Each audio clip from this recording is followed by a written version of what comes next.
Buenos días, hermanos. Pueden tomar asiento.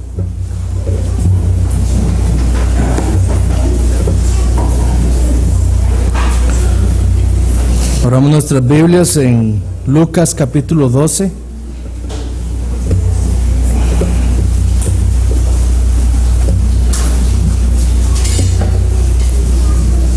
Ya muchos saben, pero igual voy a repetirlo como lo hago. Hemos estado estudiando las parábolas de Jesús. Hemos titulado la serie Frente a Frente con el Jesús de la Biblia.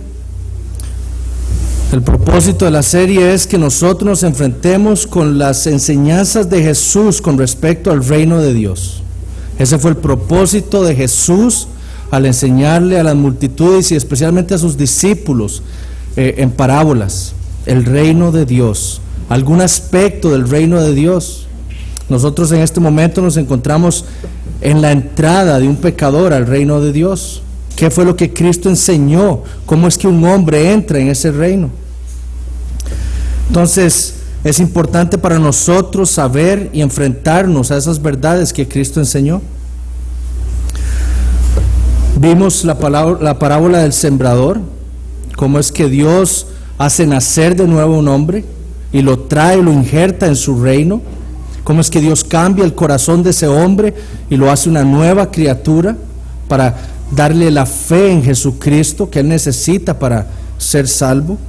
Vimos también en la parábola de la fiesta de bodas, el regalo de la justificación que Dios le da a un pecador. Es decir, todos los hombres naturales carecen de una justicia merecedora para poder entrar ante la presencia de Dios. Por nuestro pecado, nadie puede ser justificado delante de Dios. Todos los hombres están condenados por el pecado. Es por eso que por fe Dios nos da el regalo de la justificación. Es decir, Cristo vivió perfectamente una vida ajustada a la voluntad de Dios. Y Dios el Padre imputó en él nuestros pecados, los pecados de su pueblo, para que en él fueran castigados y para que la justicia perfecta de Cristo pudiera sernos imputadas a nosotros. Esa justicia es el único mérito con el cual nosotros podemos entrar y estar en la presencia de Dios. Y la última vez vimos en la parábola de los dos hijos el otro regalo que Dios le da a un pecador al cual ha traído a su reino, el arrepentimiento. Dios le concede el arrepentimiento a un hombre para que odie su pecado y se dé vuelta a Jesucristo. El día de hoy veremos otro regalo que Dios le da a ese hombre al cual ha traído a su reino. Y ese regalo es una correcta cosmovisión. De hecho, este sermón y si Dios quiere, los 2 o 3 próximos tratarán sobre ese regalo, una correcta cosmovisión. Hoy veremos una de esas partes que componen este regalo. No quiero que entiendan que estoy diciendo que Dios nos da una cosmovisión perfecta. Dios nos da una cosmovisión correcta. ¿Cómo es que nosotros, cómo es que el hombre al que Dios ha traído a su reino ve el mundo? Dios arregla esa manera en la que nosotros vemos ese mundo, o el mundo en que vivimos. Entonces leamos Lucas 12, versículos del 1 al 21. Vamos a leer todo este pasaje porque nos va a ayudar a entender el contexto de lo que pasa en la parábola del rico insensato. Entonces, Lucas 12, empezando el versículo 1, dice: en esto, juntándose por millares la multitud, tanto que unos a otros se atropellaban, comenzó a decir a sus discípulos: primeramente, guardaos de la levadura de los fariseos, que es la hipocresía, porque nada hay encubierto que no haya de descubrirse, ni oculto que no haya de saberse. Por tanto, todo lo que habéis dicho en tinieblas, a la luz se oirá. Y lo que habéis hablado al oído en los aposentos se proclamará en las azoteas. Mas os digo, amigos míos, no temáis a los que matan el cuerpo y después nada más pueden hacer. Pero os enseñaré a quién debéis temer. Temed a aquel que después de haber quitado la vida tiene el poder de echar en el infierno. Sí, os digo, a este temed. ¿No se venden 5 pajarillos por 2 cuartos? Con todo, ni uno de ellos está olvidado delante de Dios. Pues aún los cabellos de vuestra cabeza están todos contados. No temáis pues, más valéis vosotros que muchos pajarillos. Os digo que todo aquel que me confesare delante de los hombres, también el Hijo del Hombre le confesará delante de los ángeles de Dios. Mas el que me negare delante de los hombres será negado delante de los ángeles de Dios. A todo aquel que dijere alguna palabra contra el Hijo del Hombre, le será perdonado.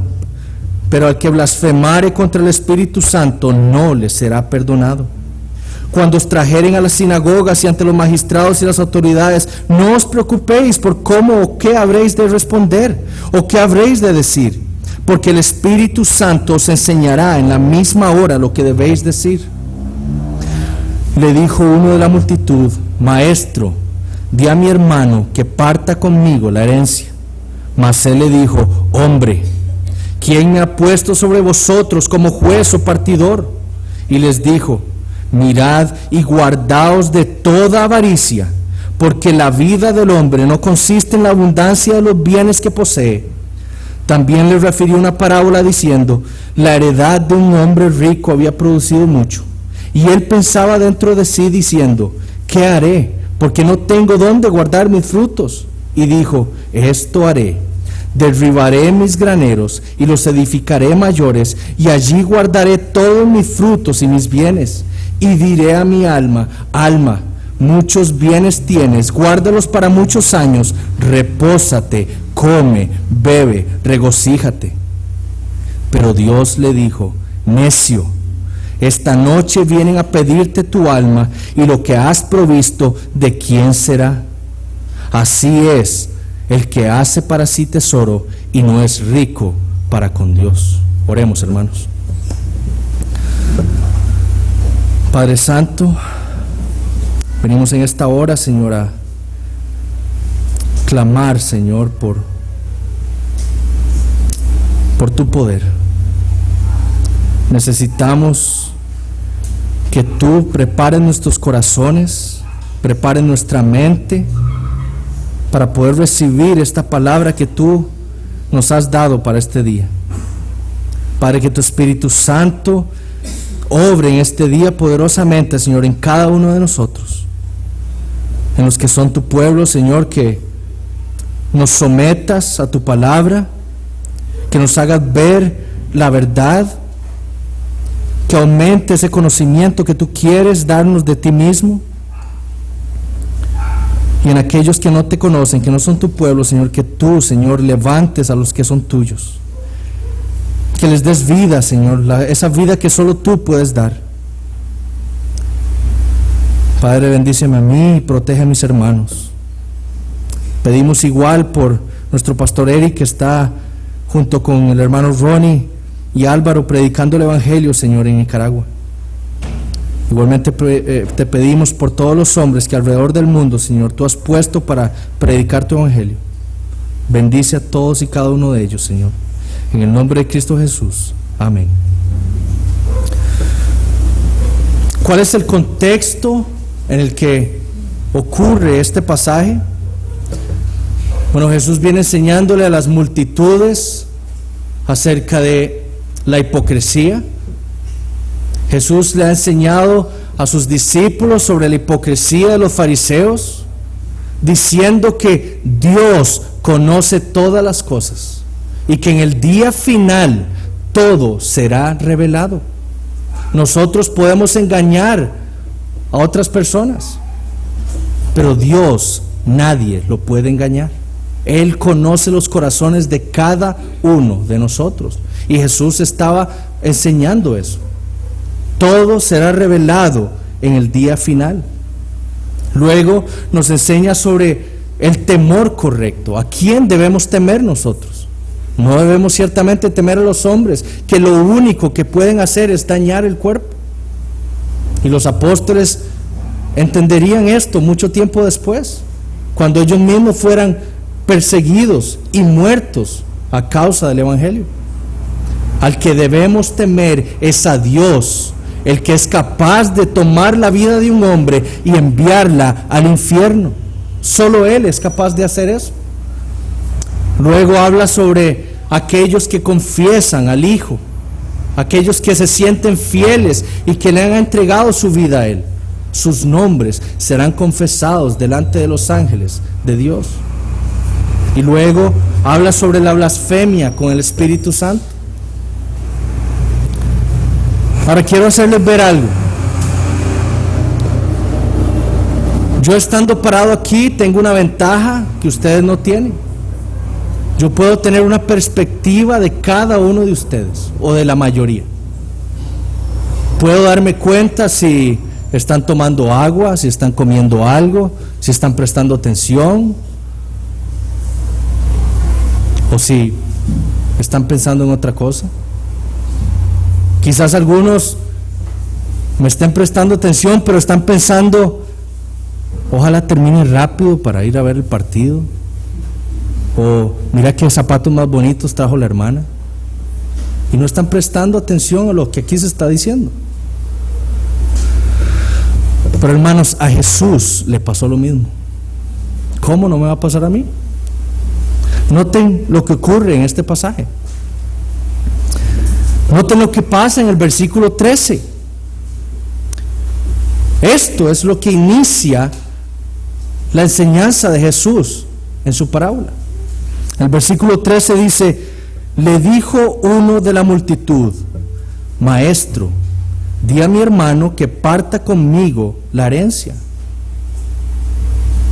¿Perdón? O sea, Jesús viene enseñando sobre cosas profundamente espirituales. ¿A quién temer? Sobre ese Dios que conoce todas las cosas. Sobre nosotros que tenemos que confesar al Hijo. Y sale un hombre que no está prestando atención a Jesús. Su mente está en otra cosa. Él está ciertamente dentro de la multitud. Podríamos hasta decir que él está haciendo que le preste atención a Jesús, pero su pregunta nos hace ver claramente que él no está prestando atención a las palabras de Jesús. Las palabras de Jesús son vacías para él. Lo que hay en el corazón de este hombre es la riqueza, la avaricia, lo mundano, lo terrenal, lo que perece. Lo que este hombre busca en Jesús es un árbitro, un partidor, alguien que pueda decidir a favor suyo. Porque noten lo que él le dice a Jesús: di a mi hermano que parta conmigo la herencia. Él no está alegando que eso es lo justo. Él nada más le dice a Jesús: di que, o haz que actúa a favor mío. Muchos comentaristas han argumentado que quizás este es el hermano menor. Nosotros sabemos que cuando el padre muere queda una herencia al primogénito. Entonces muchos han alegado que quizás el hermano menor, que no estaba conforme con la herencia que le había sido dejada a él. Nosotros sabemos que en la antigüedad habían leyes para el primogénito. Israel tenía leyes para favorecer al primogénito cuando el padre moría. Entonces, lo que vemos, ya sea que este hombre sea el hermano menor que esté diciendo: es que es injusto que toda la heredad de mi padre se haga a mi hermano mayor, dile que la parta y me dé parte a mí. O si es que hay algo injusto ahí, no sabemos. Pero la mente de este hombre no está en las cosas que Jesús viene enseñando. Su mente está puesta y su corazón, por consecuencia, está puesto en lo terrenal, en lo mundano, en las posesiones. Y Jesús nota que la pregunta que este hombre le hace revela lo que hay en su corazón. En el versículo 14 le dice: hombre, ¿quién me ha puesto sobre vosotros como juez o partidor? La palabra hombre aquí, en el contexto en el que está puesto, implica que Jesús lo está tratando como a un desconocido, como a un extraño, como a alguien con el cual él no tiene relación alguna. Ciertamente Jesús no estaba diciendo que él no era juez, porque la Biblia nos enseña claramente que Cristo es el juez del mundo. Y si no, lean Apocalipsis 19 para que vean lo que va a pasar en el día postrero, cuando Cristo venga. Lo que Cristo está diciendo aquí es que en su ministerio terrenal, él no había sido puesto como un juez de las cosas de este mundo. Cristo vino a enseñar sobre cosas de la eternidad, del reino de Dios. En eso él era el juez, en su ministerio. Pero él no estaba puesto como un juez para las cosas mundanas, para hacer la vida de los hombres más fácil.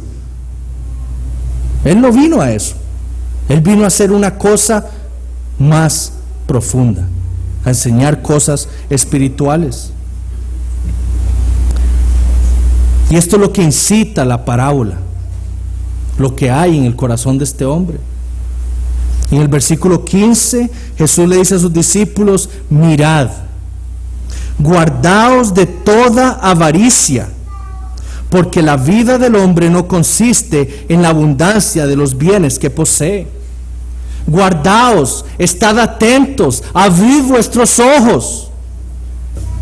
Y luego Jesús les dice cuál es el peligro: la avaricia. El término original para la avaricia es una palabra compuesta, es decir, está formada por dos palabras: pleón, que significa mucho, y ejo, que significa tener. Guardaos de querer tener más. Guardaos de la avaricia, de vivir una vida como si la vida consistiera en las posesiones que nosotros tenemos. Guardaos de ese enemigo. Y la palabra que Jesús utiliza aquí para guardaos implica tomar todas las acciones necesarias como quien lucha contra un enemigo. Así es como nosotros debemos ver a la avaricia, como un enemigo que destruye el alma de los hombres. Y por eso debemos tomar todas las acciones necesarias en nuestra vida para luchar contra ese enemigo. Y Jesús, las palabras que Jesús nos da aquí, van en contra de todo lo que dice el mundo, de toda la filosofía humana. Porque si nosotros vemos ahora la televisión, los comerciales, la farándula, todo nos dice a nosotros que la vida consiste en tener más para disfrutarlo. Inclusive hay programas en donde lo que trata es la vida de los millonarios. ¿Con qué fin? Hacer que los hombres envidien tener eso y lo busquen. Hasta los estudiantes ahora buscan carreras que les den dinero. Buscan de hacerse de una carrera que les dé prosperidad material aquí. Ya no es si me gusta algo o no, no es qué me va a dar más dinero. Porque esa es la mente del hombre natural.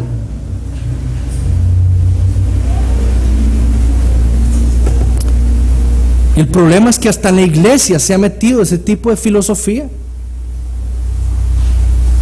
Hay creyentes que hasta dicen: no, Jesús no quiso decir eso.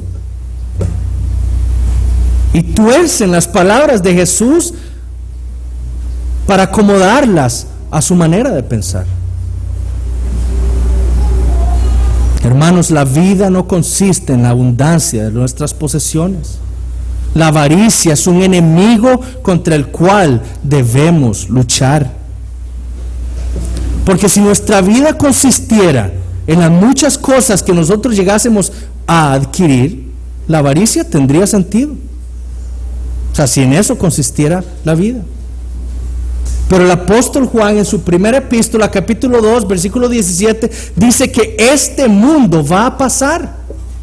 Por lo tanto, la avaricia no tiene ningún sentido. La avaricia lo único que hace es llevarnos por un camino equivocado. Si es que este mundo en realidad va a pasar. Y como la palabra de Dios es verdadera, sabemos que este mundo va a pasar. La avaricia debe ser luchada. Es un enemigo, nos lleva por un camino que no es el que Dios quiere que nosotros tomemos.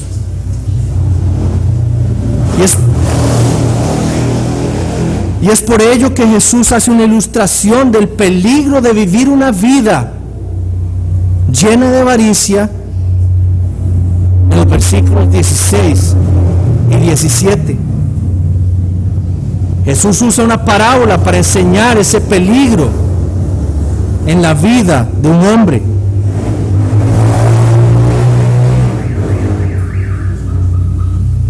Dice en versículos 16 y 17, también les refirió una parábola diciendo, la heredad de un hombre rico había producido mucho, y él pensaba dentro de sí diciendo, ¿qué haré?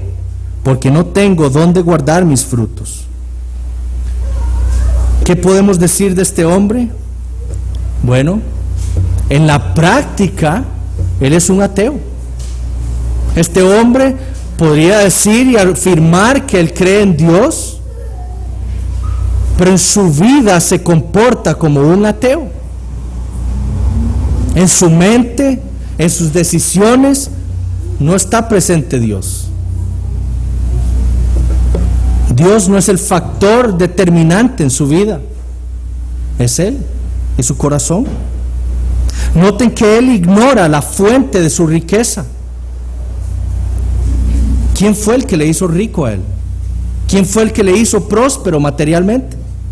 Proverbios 10:22 dice, la bendición de Jehová es lo que enriquece. Pablo lo dice de otra manera en su primera epístola a los Corintios, capítulo 4, versículo 7, escuchen, porque ¿quién te distingue? ¿O qué tienes que no hayas recibido? Y si lo recibiste, ¿por qué te glorías como si no lo hubieras recibido? Todo lo que usted y yo tenemos nos ha sido dado por Dios.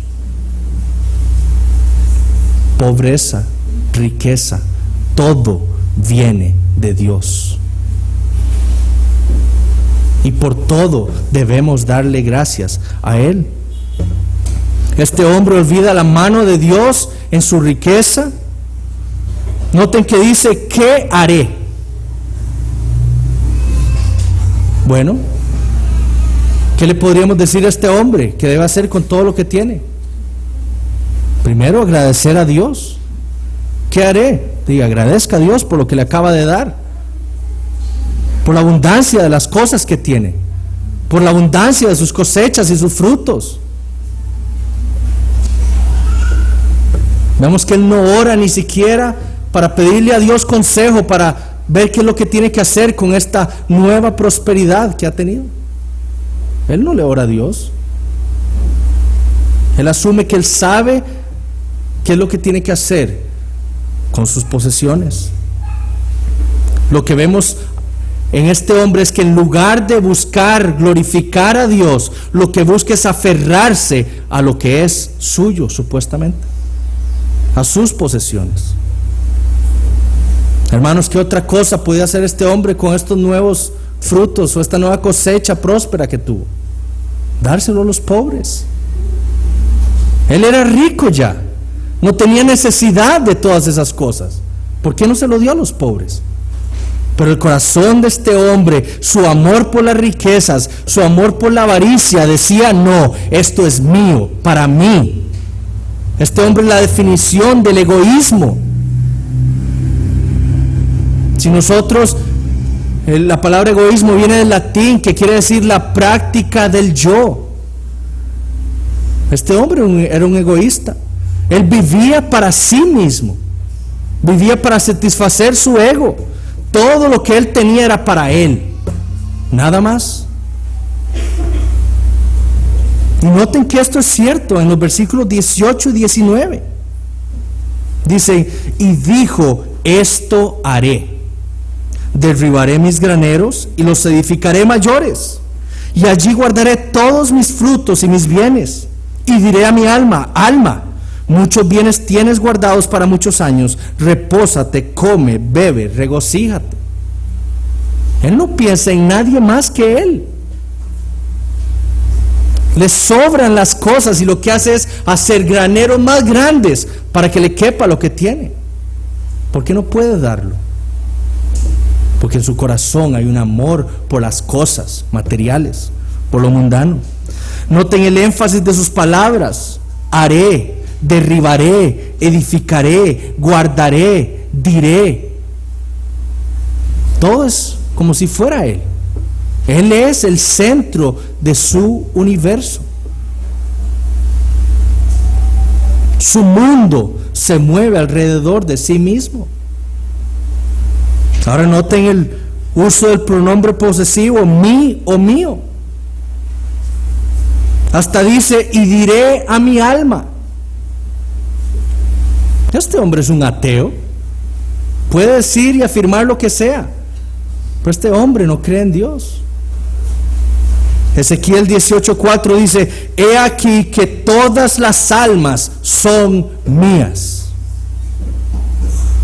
Este hombre dice que el alma es suya, como algo propio.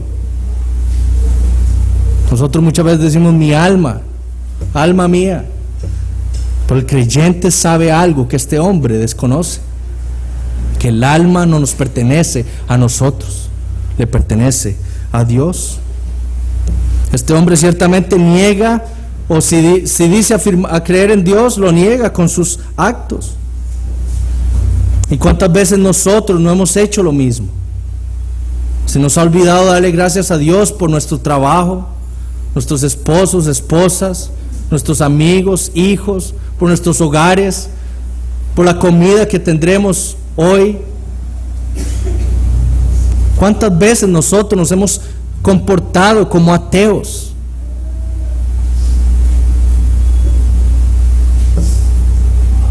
¿Cuál es la conclusión a la que llega este hombre? Pues noten cómo la filosofía de este mundo ha invadido la mente de este hombre. La conclusión a la cual él llega es, le dice a su alma, repósate, come, bebe, regocíjate. Este hombre asume cosas equivocadamente. Él asume tener el control de cosas de las cuales no tiene el control. Él cree que está en control de su vida. Él cree que le sobran muchísimos años de vida en los cuales va a poder disfrutar de todas las posesiones suyas.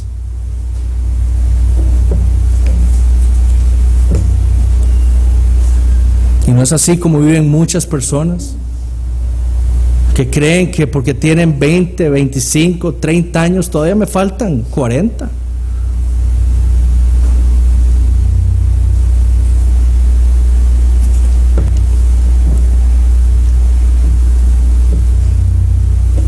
Hermanos, muchas veces los creyentes vivimos así igual.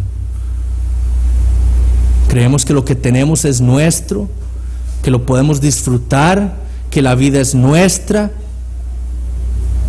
Asumimos cosas como que tendremos tantos años de vida para, ahora esto lo voy a hacer para mí y ahí tendré muchos años para después obedecer a Dios en esto o aquello.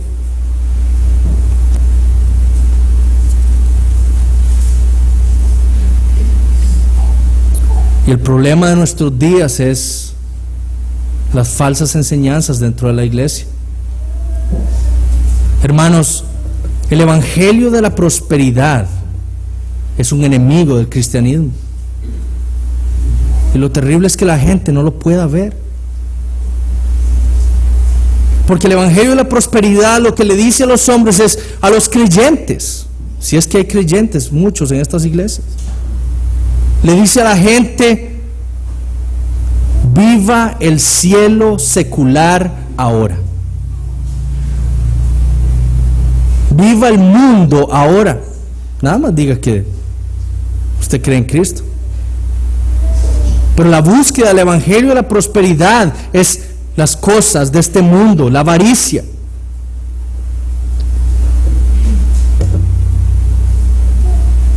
El falso evangelio de la prosperidad alimenta en los hombres algo que Jesús nos dice aquí que es un enemigo. El evangelio de la prosperidad le llama amigo a la avaricia, cuando Jesús lo trata como un enemigo contra el cual debemos luchar.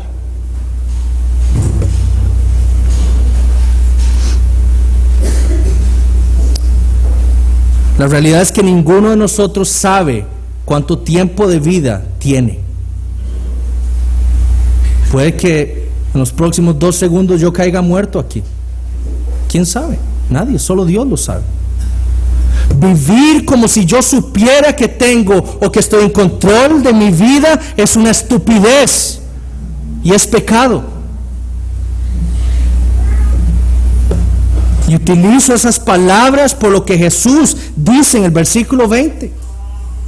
Él dice, pero Dios le dijo, necio, esta noche vienen a pedirte tu alma y lo que has provisto, ¿de quién será? Necio. Esa palabra es muy diferente a la que Jesús utiliza en Mateo 5:22 para decir que nosotros no debemos llamarle a nuestro hermano necio. Es diferente. La palabra utilizada aquí en Lucas 12:20 implica o quiere mostrar a una persona sin inteligencia, a una persona estúpida. Esa es la dureza, eso es lo fuerte del término en griego. Y como dice un comentarista Bloomberg, él describe también a una persona inmoral. La persona que vive esta vida es estúpida e inmoral.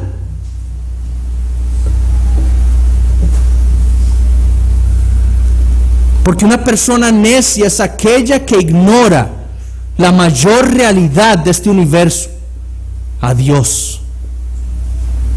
Y este hombre no solo ignoró a Dios, sino ignoró 2 realidades básicas del universo: que Él es mortal. Sus días estaban contados y él vivía su vida como si él supiera cuánto tiempo más podía vivir. Por eso Dios le dice, esta noche vienen a pedirte tu alma. No hay otra oportunidad, no hay una segunda oportunidad. El día en que usted muera, ahí se acabó. Dios va a pedirle cuentas a usted por lo que usted hizo con su vida. Segundo, Dios le dice, vienen a pedirte tu alma. Y si lo pudiéramos traducir más literalmente, diría, vienen a pedirte de vuelta tu alma. Porque la palabra implica un préstamo. Implica pedir algo que le ha sido prestado a otra persona. Dios nos prestó esta vida. No nos pertenece a nosotros. Él es el dueño de nuestras vidas. Y cuando muramos, Él reclama lo que le pertenece a Él, nuestra vida, y nos va a pedir cuentas de lo que nosotros hicimos con la vida que Él nos prestó. Lo verdaderamente necio de este hombre es ignorar a Dios, ignorar que Él mismo no estaba en control de su vida, ignorar que un día sería llamado a cuentas por ese Dios del universo. Noten que Dios le dice en el mismo versículo, necio, esta noche vienen a pedirte tu alma y lo que has provisto, ¿de quién será? Ni este hombre, ni usted, ni yo, nadie podrá llevarse nada de lo que tiene en esta vida una vez que muera. Todo quedará y perecerá. Entonces vivir una vida así es necia. Si nada nos podemos llevar, entonces ¿por qué vivimos una vida queriendo acumular más y más cosas? Jesús dijo en Mateo 16, versículo 26, porque ¿qué aprovechará el hombre si ganare todo el mundo y perdiere su alma? ¿O qué recompensa dará el hombre por su alma? Intentar ganar el mundo a costas de nuestra alma es necio y es tonto.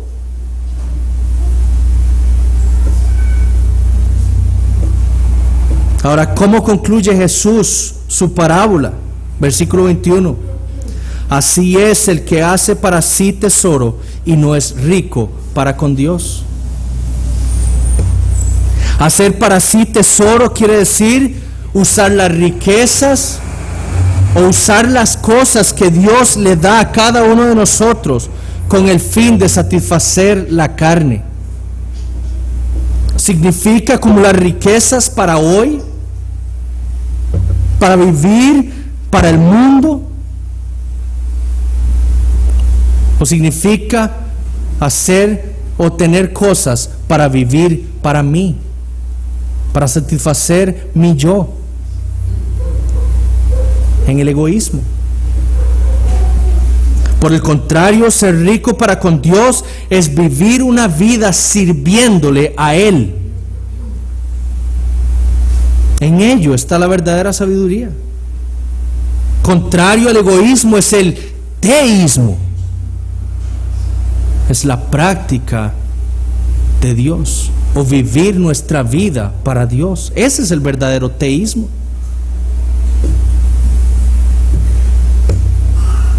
Ahora, ¿qué es lo que yo quiero que veamos en este pasaje? Recuerden que estamos estudiando las parábolas de Jesús. Estamos en la entrada de un pecador en el reino de Dios. Dijimos que el regalo que Dios le da ahora en esta parábola a los hombres es una cosmovisión correcta.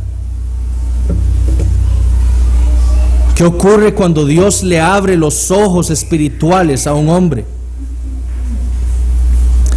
Vayamos un momento a Jeremías 31.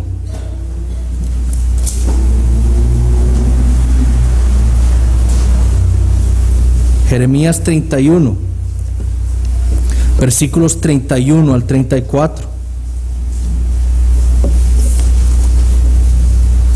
Este es el nuevo pacto que Dios ha prometido a su pueblo, lo que Él hará a su pueblo. Empezando el versículo 31 al 34 dice: He aquí que vienen días, dice Jehová, en los cuales haré nuevo pacto con la casa de Israel y con la casa de Judá. No como el pacto que hice con sus padres el día que tomé su mano para sacarlos de la tierra de Egipto, porque ellos invalidaron mi pacto, aunque fui yo un marido para ellos, dice Jehová. Pero este es el pacto que haré con la casa de Israel después de aquellos días, dice Jehová. Daré mi ley en su mente y la escribiré en su corazón, y yo seré a ellos por Dios, y ellos me serán por pueblo. Y no enseñará más ninguno a su prójimo, ni ninguno a su hermano, diciendo: conoce a Jehová, porque todos me conocerán, desde el más pequeño de ellos hasta el más grande, dice Jehová, porque perdonaré la maldad de ellos y no me acordaré más de su pecado.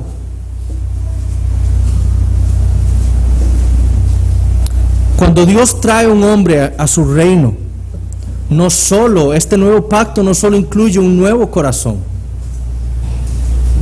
no solo incluye el regalo de una justicia ajena a mí, la justicia perfecta de Cristo, no solo incluye el arrepentimiento, el odio por mis pecados, sino que también incluye una correcta teología.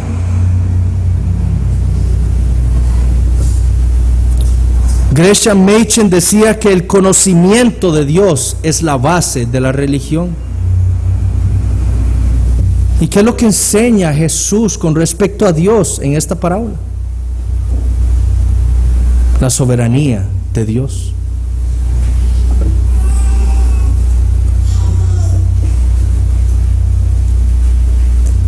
Hermanos, nadie puede ser considerado un cristiano que niegue la soberanía de Dios sobre todas las cosas. Nadie. Cuando decimos que Dios es soberano, estamos diciendo que Él es el creador de todas las cosas. Estamos diciendo que Él es el amo del universo. Estamos diciendo, como A.W. Pink decía, que queremos decir la supremacía de Dios, que Dios es rey, que Dios es Dios. Una definición más académica sería decir que Dios es soberano, es decir que Él tiene todo el poder y autoridad y que por lo tanto está en control de todas las cosas y hace todo lo que quiere. Hermanos, el mundo no conoce al Dios verdadero. Pueden afirmar creer en Dios, pero ellos no creen en el Dios de la Biblia. El domingo pasado, un hombre en el periódico La Nación escribió en una columna que se llama Tinta Fresca, creo, sobre si Dios se manifestara a los hombres. Y él decía que quizás cuando Dios viniera y se manifestara, entonces probablemente se tuviera que arrepentir y admitir que algunas cosas le salieron mal, como terremotos, huracanes, etc. Hermanos, ese hombre no conoce al Dios de la Biblia, ese Dios soberano, creador de todas las cosas, que está en control sobre todas las cosas, que tiene toda autoridad, que hace todo lo que quiere. Ese es el Dios de la Biblia. Y nadie puede ser cristiano si niega esa verdad, porque está explícitamente dada en la Biblia. Veamos algunos pasajes que declaran esa verdad con respecto a Dios. Nada más, si quieren, nos apuntan por cuestión de tiempo. Salmo 103, versículo 19. Jehová estableció en los cielos su trono y su reino domina sobre todos. Otra manera de traducirlo sería: y su soberanía domina sobre todos. Salmo 135, versículos 5 y 6. Porque yo sé que Jehová es grande y el Señor nuestro mayor que todos los dioses. Todo lo que Jehová quiere lo hace, en los cielos y en la tierra, en los mares y en todos los abismos. Isaías 46, versículos 9 al 11. Acordaos de las cosas pasadas desde los tiempos antiguos, porque yo soy Dios y no hay otro Dios, y nada hay semejante a mí, que anuncio lo por venir desde el principio, desde la antigüedad, lo que aún no era hecho, que digo, mi consejo permanecerá y haré todo lo que quiero, que llamo desde el oriente al ave y de tierra lejana al varón de mi consejo. Yo hablé y lo haré venir, lo he pensado y también lo haré. Ese es el Dios de la Biblia. Todo lo que Él quiere lo hace, y Él está en control de todas las cosas. Ahora escuchen lo que es quizá la más clara revelación con respecto a la soberanía de Dios. Daniel 4, versículos 34 y 35. Si quieren, vayan y lo buscan, por favor, y lo leemos juntos. Daniel 4, versículos 34 al 35.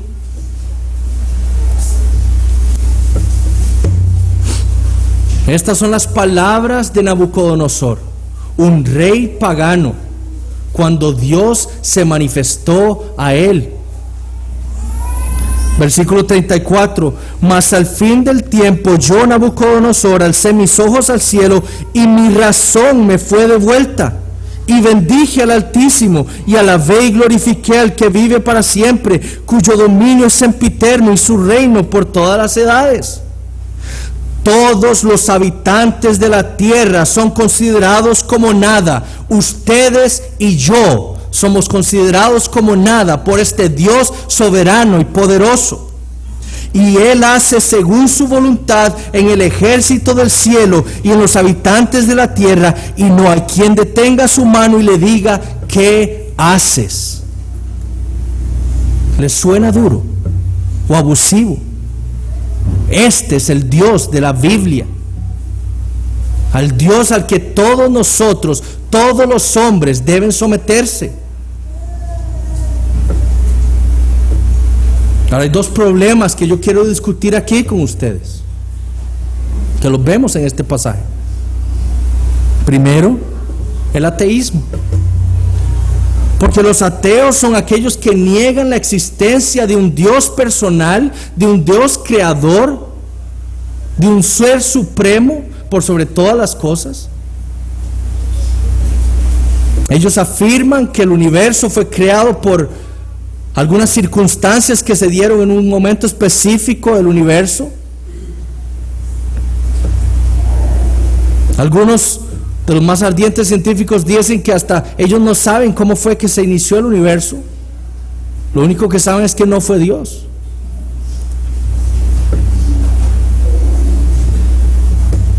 Ustedes saben cuál es el primer paso del método científico.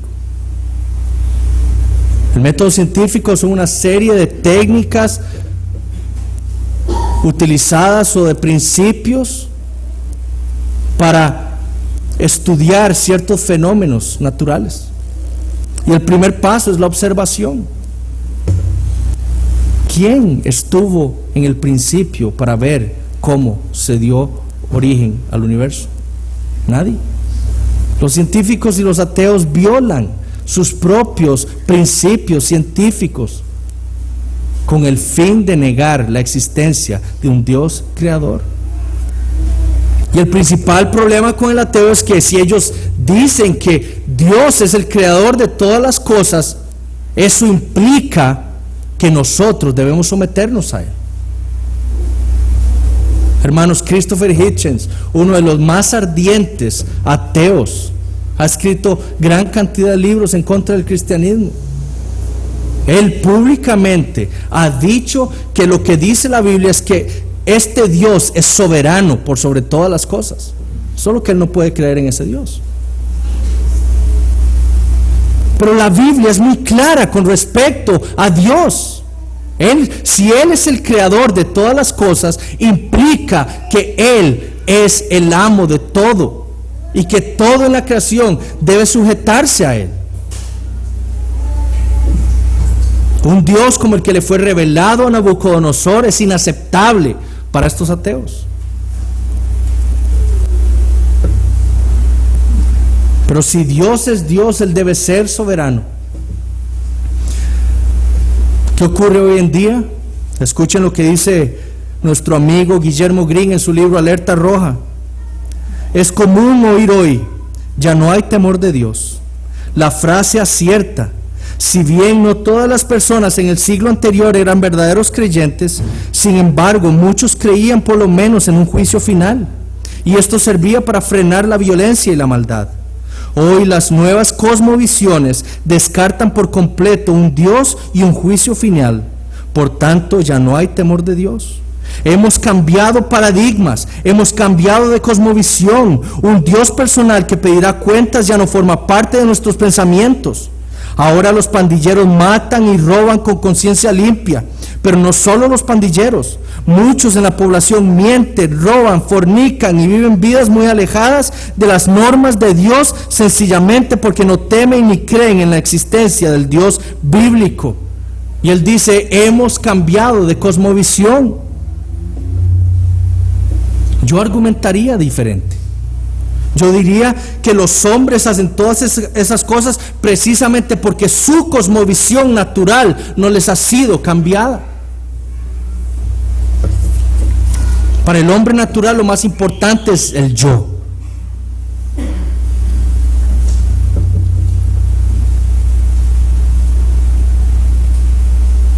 Escuchen lo que Pablo escribe a los romanos en el capítulo 1 de su epístola, empezando en el versículo 18. Porque la ira de Dios se revela desde el cielo contra toda impiedad e injusticia de los hombres, que detienen con injusticia la verdad. Porque lo que de Dios se conoce les es manifiesto, pues Dios se lo manifestó. Porque las cosas invisibles de Él, su eterno poder y deidad, se hacen claramente visibles desde la creación del mundo, siendo entendidas por medio de las cosas hechas, de modo que no tienen excusa. Pues habiendo conocido a Dios, no le glorificaron como a Dios, ni le dieron gracias, sino que se envanecieron en sus razonamientos, y su necio corazón fue entenebrecido. profesando ser sabios, se hicieron necios y cambiaron la gloria del Dios incorruptible en semejanza de imagen de hombre corruptible, de aves, cuadrúpedos y reptiles. Esa es la descripción del hombre natural. Es un hombre que, teniendo claramente manifestada la deidad, el poder de Dios, a un ser supremo, creador de todas las cosas, al cual nos debemos someternos, detiene esa verdad con injusticia, no le da gracias a Dios ni nada, sino que se vuelve para adorar otras cosas.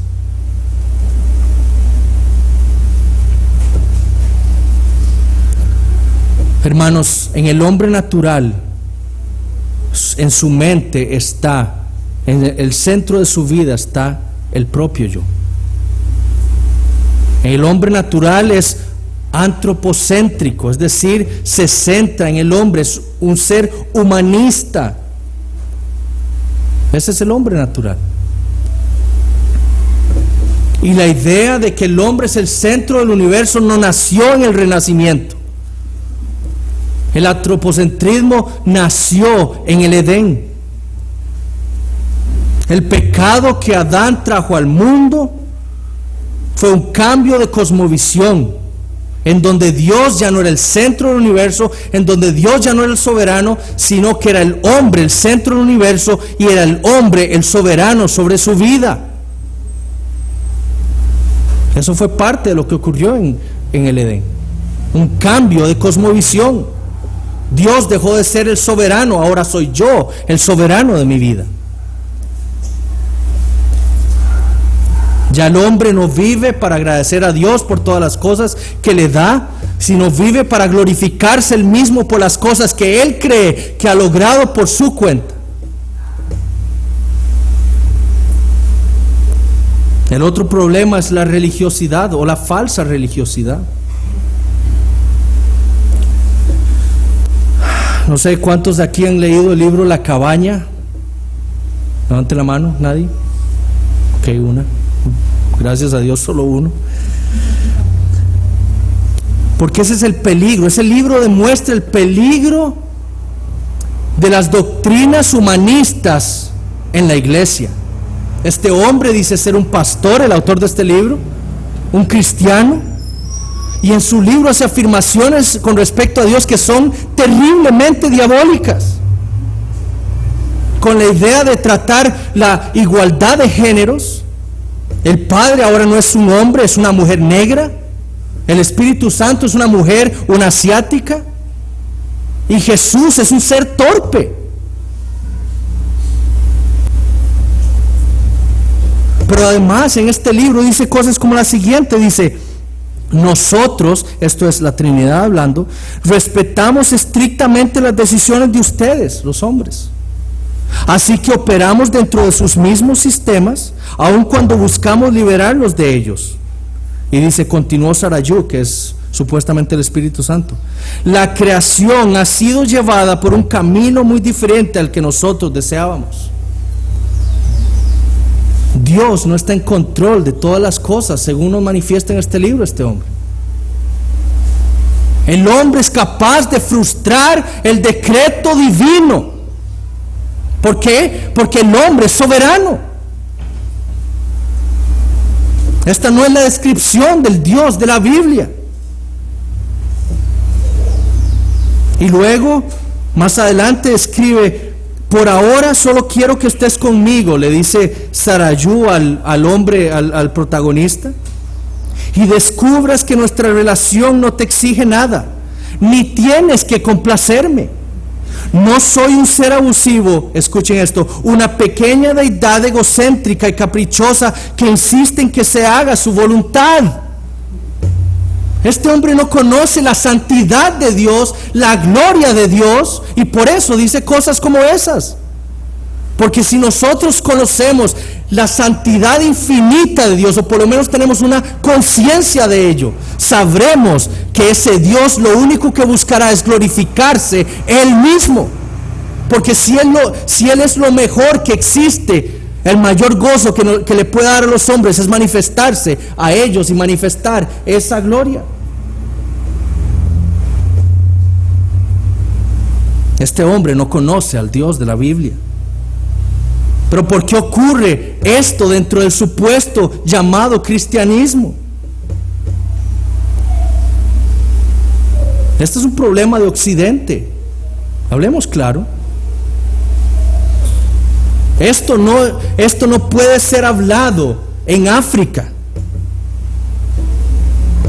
o en el Medio Oriente, en donde si yo confieso ser cristiano me cortan la cabeza o me queman vivo. Esto es un problema de Occidente, en donde aquí puede profesar cualquiera ser cristiano y nada le van a hacer. Cualquier persona puede decir ser cristiano y vivir una vida totalmente en desobediencia a Cristo y sus mandamientos, y nadie le va a decir nada. Es por eso que en muchas de nuestras iglesias hay miembros y pastores que no son creyentes, que no han nacido de nuevo, que no han entrado en el reino de Dios. Ahora en las iglesias, ¿qué es lo que vemos? Cosas que leen la Biblia, y si hay un mandamiento que no se apega a lo que yo creo es correcto, entonces lo desecho. El liderazgo bíblico. Pablo es un machista, por favor, lejos de aquí. Eso no es para ahora. Ahora somos ¿cómo es que se llama? Inclusivistas. Todo se vale. Incluimos a cualquier persona. De nuevo, Guillermo Green escribe en su libro Alerta Roja: en esto vemos que la transformación de la cosmovisión es parte integral de la conversión a Dios. Sin embargo, muchas iglesias no entienden y no se esfuerzan por asegurar esta transformación. Por tanto, nuestras iglesias están llenas de cristianos seculares y cristianos animistas, medio creyendo en Cristo y medio viviendo su vida de acuerdo a su vieja cosmovisión. Los términos que Jesús usó muestran que la conversión tiene que ser la transformación más grande en nuestras vidas que pueda haber. El cristianismo incluye como parte integral de su mensaje la transformación de nuestra cosmovisión. El cristianismo desafía la cosmovisión secular. A.W. Pink lo dice lo mismo de la siguiente manera: el Dios de este siglo XX no se asemeja al supremo soberano de la santa palabra, más que una candela a la gloria del sol del mediodía. El Dios del que se habla ahora en el púlpito promedio, en la clase dominical ordinaria y mencionado en la mayoría de la literatura religiosa del día y predicado en muchas de las llamadas conferencias bíblicas, es un invento de la imaginación humana, un invento del sentimentalismo. Un Dios cuya voluntad es resistida, cuyos diseños son frustrados, cuyo propósito es puesto en jaque, no posee el título de deidad y no merece ser objeto de adoración y no merece nada más que desprecio. Esa es la mayoría de lo que se predica hoy en día en muchas iglesias, en este mundo y en este país.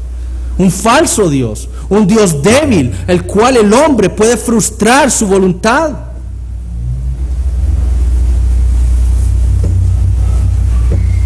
La promesa de Dios en el nuevo pacto es traer a cada individuo de su pueblo a su reino, darles un nuevo corazón, darles la fe en Jesucristo, darles la justicia que necesitan para poder entrar en su presencia, darles el arrepentimiento que necesitan para odiar su pecado, e incluye una correcta teología. Es volver a ver, abrir esos ojos espirituales y ver al Dios de la Biblia, al Dios soberano, el Rey y amo del universo. Es por eso que cuando Dios hace eso en un hombre, este hombre no puede hacer nada más que servirle a Él. Todo lo que Dios me da, todo lo que yo soy, todo lo que yo tengo, lo uso para servirle a Dios. No para mí. Hermano, mi casa no es mía. Si yo creo en este Dios soberano, mi casa es para que la gloria de Dios se manifieste a los hombres. Mi carro no es mío. Mi salario no es mío, es de Dios. Y Él me lo da. Y es para que su reino se expanda en esta tierra.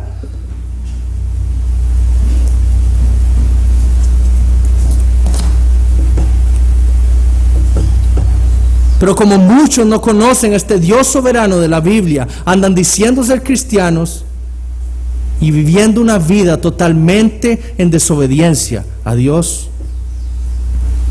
No vienen a la iglesia, dicen ser creyentes, pero no van a una iglesia. No es obligación mía atender a ninguna iglesia. No se someten a un pastor, como claramente lo dice Hebreos 13, etcétera. Porque Dios no es soberano en sus vidas. Hermanos, si algún creyente vive una vida y que Dios no es el soberano de ella, está en peligro, debe examinarse. Es por eso que estas parábolas nos ayudan a examinarnos nosotros mismos. ¿Es Dios soberano de nuestras vidas? Es por eso que el verdadero creyente descansa en esta doctrina de la soberanía de Dios. Y es por eso que él puede orar: Padre nuestro que estás en los cielos, santificado sea tu nombre, venga tu reino, hágase tu voluntad. Porque él sabe que Dios es el amo de todas las cosas. Y es su voluntad la que debe hacerse en este mundo. Y es su reino el que debe establecerse en este mundo, no mi reino, el reino de Dios. El verdadero creyente se regocija cuando sus ojos le han sido abiertos a esta verdad. Llegamos a las aplicaciones. Tengo 3 aplicaciones. Primero, debemos preguntarnos qué estamos haciendo aquí nosotros sentados. ¿Por qué estamos aquí? Pensemos en este hombre que inició la parábola de Jesús. Él estaba en la multitud. Él podía hasta decir que era seguidor de Jesús. Pero las palabras de Jesús eran huecas para él.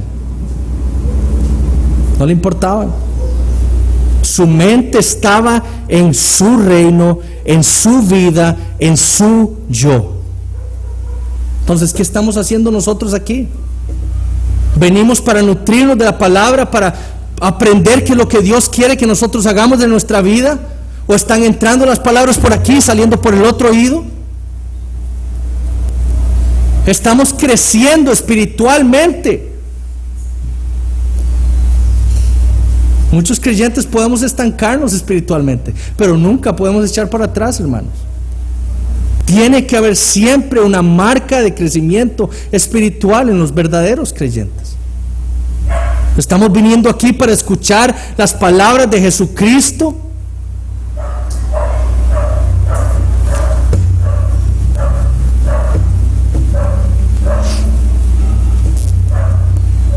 Dos, ¿cómo estamos viviendo nuestras vidas? ¿Es Dios el soberano de nuestra vida o somos nosotros los soberanos? Cuando leemos algo en la Biblia que no nos gusta, ¿lo sometemos a nuestros pensamientos? ¿O nos sometemos nosotros a lo que la palabra de Dios nos dice? Porque ahí está la respuesta, hermanos. Dios manifiesta su voluntad en su palabra. Él es el soberano y Él dice cuál es la verdad. Él dice qué es lo que nosotros debemos hacer.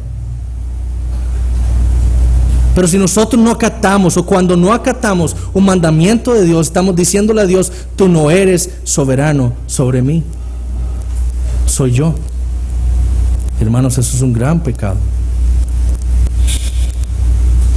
¿Estamos dando gracias a Dios por todas las cosas que Él nos ha dado? Hermanos, cuando despertamos, eso es un regalo de Dios. Le damos gracias todos los días por habernos dado vida, salud, alimento, un trabajo, una esposa a quien abrazar, hijos a quienes besar. Todo viene de Dios. Y tercero, a los amigos que no son creyentes. Amigos, Cristo es este Dios soberano. El apóstol Juan dice que Jesús fue quien creó todas las cosas que existen. Pablo le dice a los colosenses que en Jesús, que es Jesús el que sustenta todas las cosas en su mano. Cada molécula que existe está sostenida por la mano o sustentada por la mano de Cristo. Y a los filipenses Pablo les escribió que Cristo era la misma imagen de Dios. Si Él fue el que los creó a ustedes, si Él es el mismo Dios, si Él es el que sustenta cada molécula y átomo de sus cuerpos, ustedes deben someterse a Él. ¿Cómo? Con fe y arrepentimiento, creyendo que Él es el único que es capaz de darle lo que usted necesita, que es un récord en blanco, justicia perfecta, perdón de pecados, que Él es el único que pudo vivir la vida que usted y yo no pudimos vivir. Y arrepintiéndose por lo que usted hizo en rebeldía a Él. Hermanos, amigos, porque en el día final todo y todos se someterán a Cristo. Dice la Biblia que toda rodilla se doblará ante Jesucristo. Sométase ahora que tiene vida, porque después, si muere, no hay una segunda oportunidad. Y ciertamente se arrodillará delante de Él, pero Él lo enviará al infierno por la eternidad. No viva una vida pensando en el presente, viva una vida pensando y enfocándose en la eternidad. Y solo Cristo es la vida eterna. Entonces le pido y le urjo a que se arrepienta y crea en Él. Oremos, hermanos.